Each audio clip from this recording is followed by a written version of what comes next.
Hello student, आप सबका स्वागत है फिर से एक नए वीडियो। तो इस वीडियो में हम बात करने वाले हैं 12वीं क्लास के भौतिक शास्त्र के पेपर के बारे में, जो आपका पेपर होने वाला है। तो इस पेपर में हम सारे के सारे प्रश्न बताने वाला हूं जो आपकी पेपर की दृष्टि से बहुत ही इंपॉर्टेंट होने वाले हैं। तो सारे के सारे प्रश्न मैं इसमें बताने वाला हूँ विथ आंसर के साथ। तो वीडियो को आपको पूरा का पूरा लगता है देखते रहना है। सारे के सारे प्रश्न आपको यहाँ पर सॉल्व कराए जाएंगे। जो भी प्रश्न इंपॉर्टेंट हो सारे के सारे प्रश्न आपको बताए जाएंगे और इन सब का PDF भी आपको मिल जाएगा, जो आपको वीडियो के लास्ट में बता दिया जाएगा कि इसका PDF कहाँ पर मिलने वाला। तो वीडियो को पूरा का पूरा लास्ट देखते रहना। चैनल पर पहले, और चैनल को आपको यहाँ पर सब्सक्राइब कर लेना है। तो यहाँ पे आप देख सकते हैं आपके सामने पेपर का कोड है, ये आपके सामने यहाँ पे रोल नंबर है, ये आपका यहाँ पर सेट हो जाएगा। इससे इसकी सेट और भी मैं करा दूंगा, उस सबके सब आपको इस चैनल पर मिल जाएंगे। इसलिए आपको चैनल को सब्सक्राइब कर लेना है। आपको टोटल 20 क्वेश्चन होने वाले हैं, 3 घंटे आपका समय मिलने वाला। टोटल 70 मार्क्स का पूरा का पूरा पेपर होने वाला है। अगर आपको 70 के 70 पूरे मार्क्स चाहिए तो इस वीडियो को पूरा का पूरा लास्ट देखते रहना है। और ये आपका यहाँ पर भौतिक शास्त्र का पेपर पूरा का पूरा ये होने वाला, जो आपका यहाँ पर फिजिक्स का होने, हिंदी इंग्लिश दोनों लैंग्वेज में पेपर आपका होने वाला है। तो चलो चलते हैं पहले क्वेश्चन की बात की। पहले क्वेश्चन में क्या पूछा गया, इसके बाद आपको यहाँ पे निर्देश दे रखे। इन सारे के सारे निर्देशों को आपको ध्यान से पढ़ लेना, जिससे आपको सारा का सारा प्रश्न पत्र पूरा का पूरा समझ में आ जाएगा यहाँ पर। ठीक है, अब हम कर लेते हैं यहाँ पे बात पहले प्रश्न की। पहला ऑप्शन में क्या पूछा गया इसकी बात हम कर लेते हैं। तो पहला ऑप्शन पूछा गया कि सही विकल्प चुनकर लिखिए, जो टोटल आपके यहाँ पर 7 नंबर का होने वाला है। ठीक है, पहला प्रश्न पूछा गया कि PN संधि डायोड में अपक्षय परत की मोटाई लगभग होती कितनी होती है। तो यहाँ पे ऑप्शन आपका C आ जाएगा। दूसरा पूछा गया कि परमाणु का नाभिकीय मॉडल किसने दिया था। तो अर्नेस्ट रदरफोर्ड ने दिया था, ऑप्शन B हो जाएगा दूसरे का। तीसरे का आंसर पूछा, तो तीसरे का बताने वाला हूँ आपको, यहाँ पर तीसरे का भी देख लेना है। तो तीसरे का आपका यहाँ पे हो जाएगा, उसकी बात कर लेता हूँ। तो प्रश्न नंबर 30 में पूछा है कि एक प्रकाश स्रोत से प्रकाश निम्न रूप से निकलता, किससे निकलता, अल्फा कण से। तो ऑप्शन D हो जाएगा तीसरे का। इसके बाद चौथे प्रश्न की बात कर लेते हैं। प्रश्न नंबर चौथा पूछा गया कि ट्रक में ड्राइवर के साइड में लगा दर्पण होता है, उत्तल दर्पण होता है। तो ऑप्शन B हो जाएगा चौथे का। पांचवें पूछा गया कि ग्रीन हाउस प्रभाव का कारण क्या है। तो अब अवरक्त किरणें हो जाएगा, ऑप्शन A हो जाएगा। प्रश्न नंबर 7 में क्या पूछा गया, प्रश्न नंबर 7 की हम बात कर लेते हैं। ये नहीं सॉरी, यहाँ प्रश्न नंबर 6 की बात कर लेते हैं। 6 में क्या पूछा गया वो देख लीजिएगा। तो प्रश्न नंबर 6 में पूछा है कि प्रेरित धारा की दिशा ज्ञात की जाती, किससे की जाती, A और B दोनों से हो जाएंगे आपके यहाँ पे।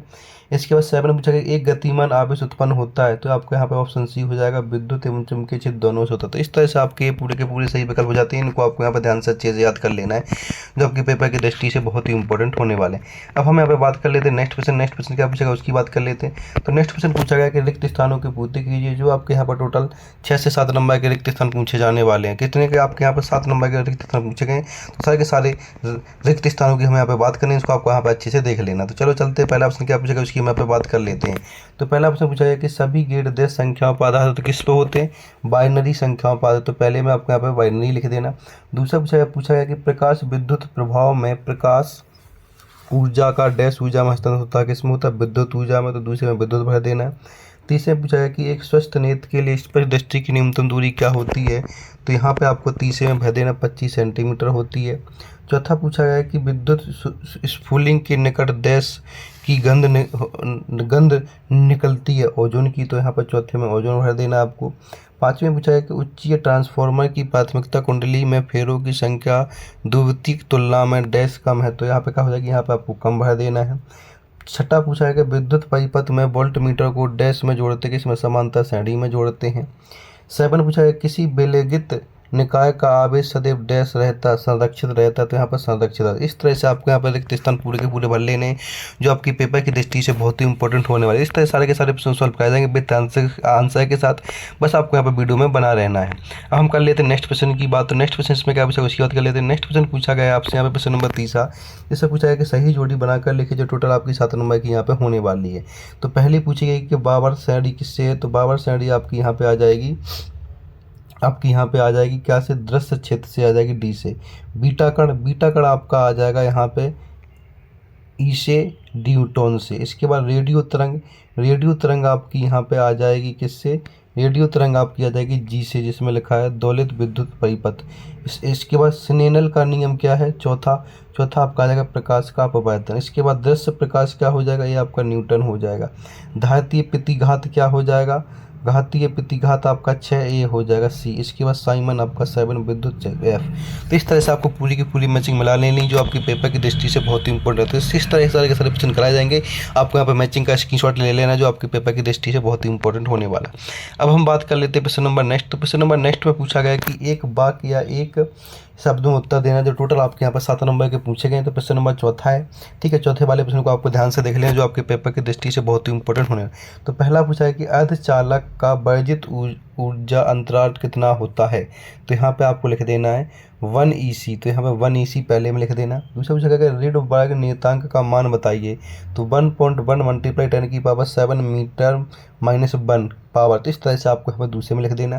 तीसरा पूछा गया किसी फोर्टेन से समृद्ध डी ब्रेगली तरंग दैर्घ्य बताइए। तो 0.01 नैनोमीटर होती है। तो यहाँ पे आपको तीसरे में लिख देना। चौथा पूछा गया कि अवतल दर्पण का एक प्रयोग लिखिए। जो अवतल दर्पण उसका एक प्रयोग क्या होगा, दाढ़ी बनाने में। तो यहाँ पर चौथे में दाढ़ी बनाने में लिख देना है। इसके बाद प्रश्न नंबर 5 पूछा है कि लेंज का नियम किस नियम के अनुकूल है। तो यहाँ पे लिख देना आपको ऊर्जा संरक्षण के अनुकूल है। तो 5वें में। छठे में पूछा है कि एक अवशेषित कण समचुंबकीय क्षेत्र में इसके समांतर प्रवेश करता है तो कण का पथ कैसा होता है। तो यहाँ पर ऋतु रेखीय। तो यहाँ पर छठे में ऋतु रेखीय लिख देना है। इसके प्रश्न नंबर 7 पूछा है कि चुंबकीय क्षेत्र के लिए गॉस का नियम लिखिए। तो इसका आंसर आपको PDF में मिल जाएगा, क्योंकि इसका आंसर लॉन्ग है तो यहाँ पे हम इसको बता नहीं सकते। तो इसका आंसर आपको PDF में मिल जाएगा, ठीक है। PDF आपको टेलीग्राम चैनल पर मिल जाएगी, जिसका लिंक आपको इसकी वीडियो के नीचे मिल जाएगा। तो वहाँ से आप टेलीग्राम चैनल ज्वाइन कर लीजिएगा। अब हम बात कर लेते हैं प्रश्न नंबर नेक्स्ट। तो प्रश्न नंबर नेक्स्ट आपके यहाँ से स्टार्ट होने वाले हैं, जो आपके 2 नंबर के क्वेश्चन स्टार्ट होने वाले हैं। यहाँ पर जिनमें से 2 प्रश्न पूछे जाएंगे, 2 में से कोई एक प्रश्न कर लेना, 2 नंबर आपके यहाँ पर पक्के हो जाते हैं। तो प्रश्न नंबर 5 में पूछा है कि हाइड्रोजन स्पेक्ट्रम में बामर श्रेणी किसे कहते हैं वो बता दीजिए, या फिर नाभिकीय बल किसे कहते हैं ये बताइए। इन दोनों में से कोई बता देना, 2 नंबर पक्के आपके यहाँ पर हो जाते हैं। प्रश्न नंबर 6 पूछा गया है कि क्रांतिक द्रव्यमान से आप क्या समझते हैं, या अथवा पूछा है कि दहली आवृत्ति को स्पष्ट कीजिए। आपके यहाँ पर प्रश्न नंबर 6 का, ठीक है। इसके प्रश्न नंबर 7वें की बात कर ले। प्रश्न नंबर 7 में पूछा है कि द्रव तरंगों में कोई 2 गुण बताइए, या फिर अथवा में पूछा गया है कि थॉमसन परमाणु के दोष लिखिए। इन दोनों में से कोई क्वेश्चन कर लेना, आपको 2 नंबर मिल जाएंगे। जो भी आपको इन दोनों में से इजी लगे वो आप यहाँ पे कह सकते हैं, आपके 2 नंबर पूरे के पूरे यहाँ पे हो जाएंगे। अब हम बात कर लेते हैं प्रश्न नंबर 8 की। प्रश्न नंबर 8 में पूछा है कि व्यक्तिकरण क्या होता है, इसका एक उदाहरण लिखिए, और अथवा में कला समृद्ध सोच से क्या तात्पर्य बताइए। इन सब के आंसर आपको वीडियो के लास्ट में मिलने वाले हैं। वीडियो को पूरा का पूरा लास्ट तक देखते रहना, सारे के सारे प्रश्न आपको वीडियो के लास्ट में यहाँ पे मिलने वाले हैं। प्रश्न नंबर 9 में पूछा है कि गुणता गुणांक क्यू क्या है, इसके लिए सूत्र लिखिए। अथवा में विद्युत चुम्बकीय प्रेषण किसे कहते हैं बताइए। इन दोनों में से कोई बता देना, आपके 2 नंबर पूरे यहाँ पे हो जाते हैं। प्रश्न नंबर 10 की बात कर लेते हैं। प्रश्न नंबर 10 में पूछा है कि फौलाद और लोहे के चुंबकीय गुणों की तुलना कीजिए, या फिर अथवा आमीटर वोल्टमीटर में कोई 2 अंतर लिखिए। इन दोनों में से कोई एक कर लेना, आपके 2 नंबर पूरे के पूरे यहाँ पे हो जाते हैं। प्रश्न नंबर 11 में पूछा गया प्रतिरोध ताप गुणांक किसे कहते हैं, इसका मात्रक बताइए। इसको कर लेना, या फिर गतिशीलता से क्या तात्पर्य, इसका मात्रक लिखिए। इन दोनों में से कोई क्वेश्चन कर लेना, आपके 2 नंबर यहाँ पर पूरे के पूरे पक्के हो जाते हैं। इसके प्रश्न नंबर आपके यहाँ पर 13 की बात कर लेते हैं। 13 में पूछा है कि हाइगेंस के तरंग सिद्धांत के अभिवृत्ति को लिखिए, अथवा में कृत्रिम कोण से आप क्या समझते हैं, इसको चित्र बनाकर बताइए, समझाइए। जो आपका यहाँ पर 3 नंबर का ही प्रश्न होने वाला है। तो इस 3 नंबर के वाले प्रश्न सारे के सारे प्रश्नों का आंसर आपको वीडियो के माध्यम से मिलेगा। वीडियो को पूरा का पूरा लास्ट तक देखते रहना, वीडियो को ज़्यादा से ज़्यादा शेयर कर देना आपको यहाँ पर, ठीक है। इसके प्रश्न नंबर 14 में अनुगणन वेग और धारा घनत्व में संबंध स्थापित कीजिए, और अथवा में धारा और इलेक्ट्रॉनों के अपवाह वेग में संबंध को ज्ञात कीजिए। इन दोनों में से कोई कर लेना, आपके 2 नंबर पूरे के पूरे यहाँ पे हो जाते हैं। तो इनको आपको अच्छे से देख लेना है, इनका आपको यहाँ पे स्क्रीनशॉट भी अच्छे से ले लेना है। प्रश्न नंबर 15 की बात कर लेते हैं। प्रश्न नंबर 15 में पूछा है कि किरचॉफ के नियम लिखिए या उनकी व्याख्या कीजिए, अथवा में किसी सेल के आंतरिक प्रतिरोध, टर्मिनल वोल्टेज और